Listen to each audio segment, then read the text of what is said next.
Hello everyone, welcome to our channel Education Hotspot, and here in this video sorry, we are going to cover the important topic of your MSO 004, that is Sociology in India examination.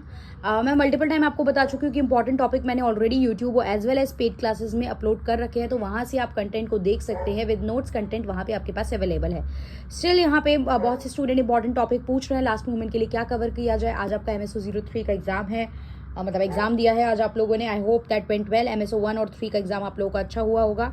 तो यहाँ पे there are certain topic. बाकी कुछ student ने YouTube videos मेरी refer करी होंगी, कुछ पेड क्लास में एनरोल थे तो आपने यूट्यूब और पेड क्लास कवर कर लिए होंगे टॉपिक, तो आप लोगों को काफ़ी अच्छी अंडरस्टैंडिंग हो गई है काफ़ी टॉपिक की. और उतना भी अगर आप पढ़ के चले जाते हैं यूट्यूब और पेड क्लास को, तो you will be able to score pretty good in your examination. आप अच्छा स्कोर कर पाएंगे. और ये मतलब मैं अपनी तरफ से कुछ क्लेम नहीं कर रही हूँ, ये आप पुराने स्टूडेंट्स के कमेंट के थ्रू आप चीज़ों को ऑब्जर्व कर सकते हैं.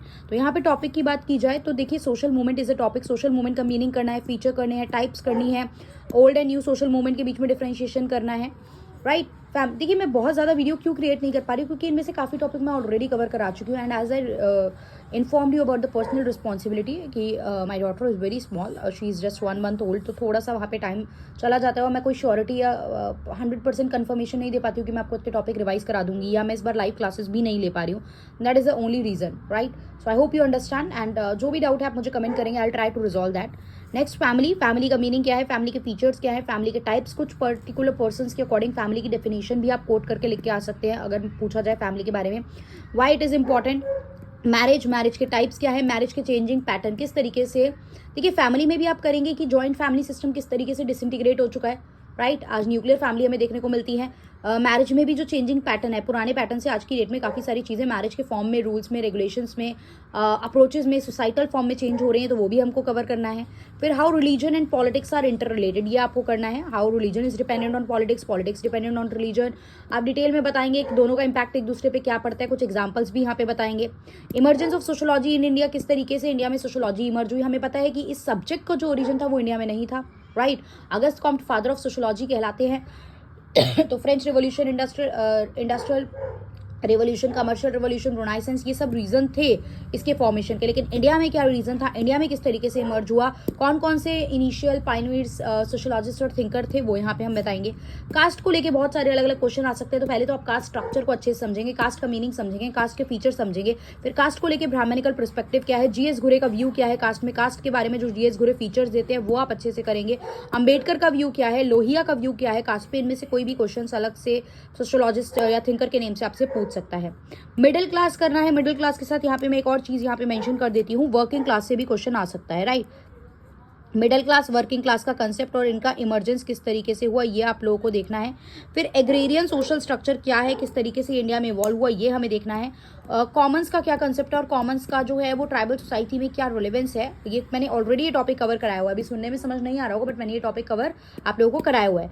अर्बनाइजेशन क्या है, अर्बनाइजेशन का इंपैक्ट क्या पड़ता है, ये मैंने 2 बार यहाँ पे टॉपिक मेंशन कर दिया, आगे भी है. बट अर्बनाइजेशन मीनिंग, अर्बनाइजेशन के पैटर्न्स क्या है, rural to urban, urban to rural, rural to rural, urban to urban, ये तरीके से होता है. और अर्बनाइजेशन का इंपैक्ट, प्रभाव क्या पड़ता है, क्योंकि आप देखिए गांव को छोड़ के शहर में आ रहे हो तो गांव पे भी प्रभाव पड़ेगा और शहरों पे भी प्रभाव पड़ेगा. पॉजिटिव नेगेटिव दोनों तरीके के पड़ते हैं, तो इंपैक्ट में हमें पॉजिटिव नेगेटिव दोनों बताने होते हैं. तो अर्बनाइजेशन का impact rural as well as urban area में क्या पड़ता है. फिर हमें देखना है किनशिप क्या है, किनशिप की डिफरेंट अप्रोचेस क्या है, descent theory, alliance theory approaches आप बोल सकते हो, वो हमें देखनी है. ग्लोबलाइजेशन क्या है, इसका फीचर क्या है, ग्लोबलाइजेशन के इंपैक्ट क्या पड़ते हैं, ग्लोबलाइजेशन इन इंडिया देख सकते हो आप. इंडस्ट्रियलाइजेशन क्या है, गांधी जी का व्यू प्लस यहाँ पे आप नेहरू व्यूज ऑन इंडस्ट्रियलाइजेशन देख सकते हो. गांधी जी का क्या व्यू है, नेहरू जी का क्या व्यू है. देन सिविल सोसाइटी का कंसेप्ट क्या है, what do you mean by civil society. Civil society detail में कीजिए, इंपॉर्टेंट एंड इजी टॉपिक है. ट्राइबल सोसाइटी क्या होती है, जैसे कास्ट को लेके हमने डिफरेंट पर्सन्स का व्यू देखा, वैसे ही जीएस घुरे और वेरियर एल्विन का ट्राइबल सोसाइटी को लेके व्यू देखेंगे. यहाँ पे आपकी जो ट्राइब को लेके थ्योरी होती है, इंटीग्रेशन थ्योरी, एसिमिलेशन थ्योरी, ये थ्योरीज आप यहाँ पे इनकी कंसेप्ट में देखेंगे. और इस थ्योरी से भी डायरेक्ट क्वेश्चन बन सकता है एग्जाम में. किसानों के लेके मूवमेंट, सोशल मूवमेंट जब आप पढ़ते हो, सोशल मूवमेंट यहाँ पे हमें डिटेल में पढ़ने हैं, तो डिफरेंट टाइप, जैसे वुमेन को लेके मूवमेंट होते हैं, किसानों के मूवमेंट होते हैं, बैकवर्ड कास्ट के मूवमेंट होते हैं, तो यहाँ पे पीजेंट मूवमेंट हमको करने हैं. अर्बनाइजेशन टॉपिक ऑलरेडी मैं पहले बता चुकी हूँ, रिपीट हो गया है. पोस्ट इंडस्ट्रियलिज्म क्या होता है, पोस्ट इंडस्ट्रियल सोसाइटी, किसी भी नाम से क्वेश्चन आ सकता है, so you need to cover that. Social differentiation, ये मैंने पेड क्लास में अच्छे से कवर करा है, ये आप करेंगे. डिफरेंशिएशन से ही स्ट्रैटिफिकेशन भी रिलेटेड है, तो वो यहाँ पे हम कवर करेंगे.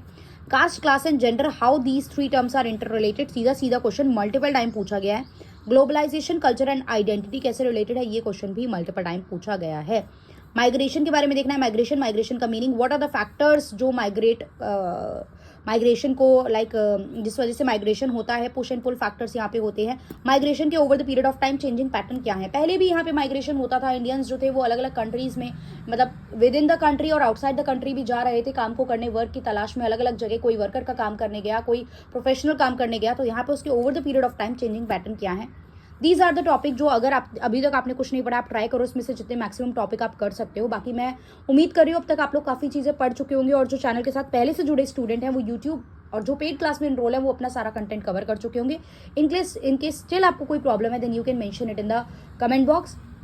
होप ये वीडियो आप लोगों के लिए बेनिफिशियल है, एंड आज इस वीडियो पे मुझे कमेंट करके बताएंगे जिन्होंने MSO 3 का एग्जाम दिया उनका एग्जाम कैसा रहा। So that's all, thank you everyone.